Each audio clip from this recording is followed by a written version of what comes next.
नमस्कार, आपका स्वागत है हमारे चैनल पर। दुनिया का सबसे बड़ा धार्मिक जमावड़ा महाकुंभ इस समय प्रयागराज में लगा हुआ है। प्रयागराज से लगातार महाकुंभ की खबरें हम तक आ रही हैं। देश विदेशों से आए हुए लोग श्रद्धालु गंगा में डुबकी लगा रहे हैं और अब तक 2 शाही स्नान सफलता पूर्वक बिना किसी नुकसान के पूरे हो चुके हैं। इस बीच महाकुंभ से आई एक खबर ने लोगों को डरा दिया। यह खबर आई जब महाकुंभ क्षेत्र में रविवार शाम अचानक अफरा तफरी फैल गई। चारों तरफ धुआं और धमाके की आवाज सुनकर लोग बदहवास हो गए। पता चला कि श्रीकर पात्र धाम वाराणसी और गीता प्रेस गोरखपुर के शिविर में आग लग गई है। यह घटना रविवार को करीब 4 बजे हुई, जब सेक्टर 19 स्थित महाकुंभ मेला क्षेत्र में स्थित शिविर में धुआं उठने के बाद अचानक आग की लपटें उठने लगी। कुछ ही मिनटों में आग ने 280 कॉटेजों को अपनी चपेट में ले लिया और फिर तेज धमाकों के साथ सिलेंडर फटने लगे। आग की भयावहता का अंदाजा इसी बात से लगाया जा सकता है कि महज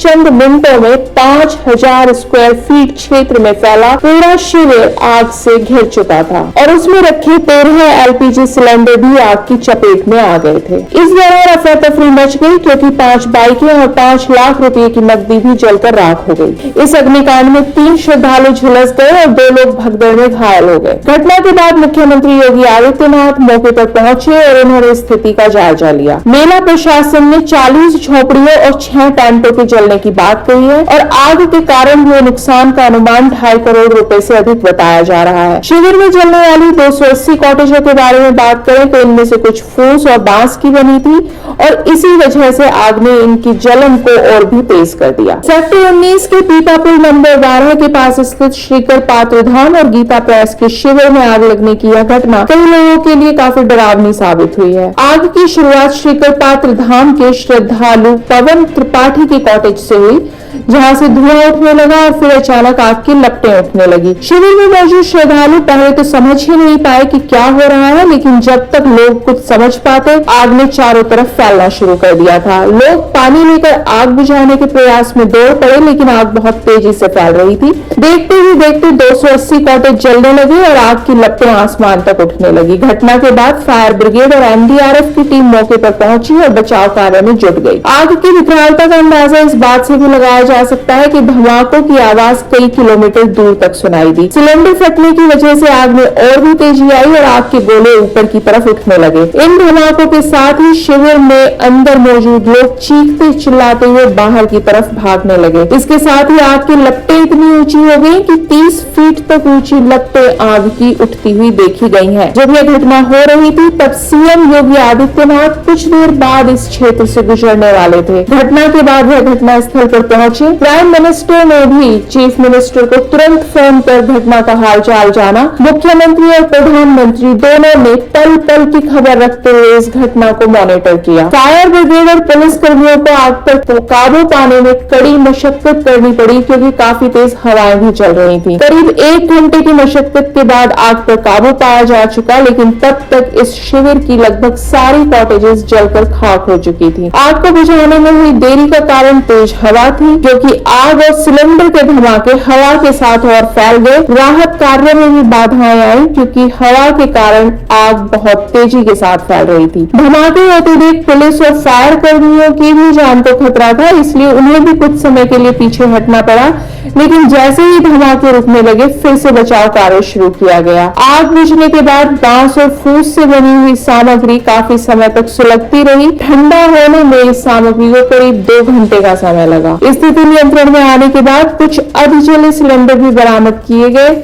उन्हें फायर कर्मियों ने ठंडा किया। एक और राहत की बात थी कि शिविर में रखे धार्मिक ग्रंथों का कोई नुकसान नहीं हुआ है। गीता प्रेस के ट्रस्टी कृष्ण कुमार खेमका पूरी तरह नर्वस और बेहयास थे। बार बार कह रहे थे, हे भगवान, यह सब कैसे हुआ। गीता प्रेस के शिविर में लाखों रुपए के धर्म ग्रंथ रखे हुए थे, लेकिन वो सुरक्षित रहे। हालांकि इस हादसे में गीता प्रेस के कर्मचारियों के मोबाइल जल गए हैं। घटना के दौरान शिविर में कुल 50 से अधिक एलपीजी सिलेंडर रखे हुए थे, लेकिन गनीमत यह रही कि उनमें से अधिकांश आग की चपेट में नहीं आए। शिविर में 1000 से ज्यादा श्रद्धालु ठहरे हुए थे और उनकी सुविधा के लिए खाना बनाने का इंतजाम वहीं किया गया था। हालांकि राहत की बात थी कि आग रसोई घर तक नहीं पहुंच सकी। कुल मिलाकर इस अग्निकांड ने सबको झकझोर दिया और यह घटना एक बार फिर साबित करती है कि ऐसी घटनाओं को रोकने के लिए काफी सावधानी बरतने की जरूरत है। इस घटना के बाद सीएम योगी ने निर्देश दिया है कि सभी इमरजेंसी सेवाएं 24 घंटे अलर्ट मोड में रहें। गीता प्रेस के ट्रस्टी कृष्ण कुमार खेमका ने बताया कि लगभग 180 कॉटेजेस बने हुए थे। बहुत सावधानी के साथ कॉटेजेस बनाए गए थे। लोगों को मना किया गया था कि किसी भी तरह की आग का कोई काम वहां न किया जाए, लेकिन साथ में खेमका का ये भी कहना है कि जो उन्होंने सीमा बनाई उसके पार सर्कुलेटिव एरिया था। वहां खेमका के अनुसार गीता प्रेस को कोई जानकारी नहीं है कि प्रशासन ने वह जगह किसे दी, लेकिन आग की कोई चीज खेमका के अनुसार उस सर्कुलेटिव एरिया की तरफ से उनके पास आई